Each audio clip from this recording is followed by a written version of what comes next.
ሰላም ሰላም ጋይስ እንዴት ናችሁ? ዛሬ ኢሚግሬሽን አዲስ የለቀቀውን የፓስፖርት መሙያ አዲስ ያሻሻለውን እናያለን ማለት ነው። በጣም ጽድት ያለ ሳይት ነው።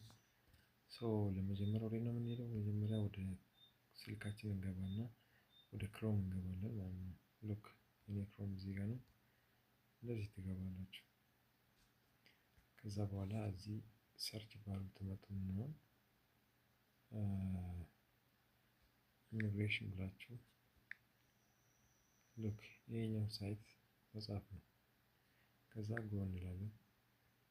ከዛ በምታዩት መልክ እንደዚህ ያመጣልናል ማለት ነው። ሉክ እንዴት አባቱ እንደሚያምር። ከዛ ጌት ስታርት እንላለን። ከዛ እኔ ኦልሬዲ ሳይን አፕ ስላደረኩ ነው። እናንተ ያው ሳይን አፕ ማድረግ እንዳትረሱ።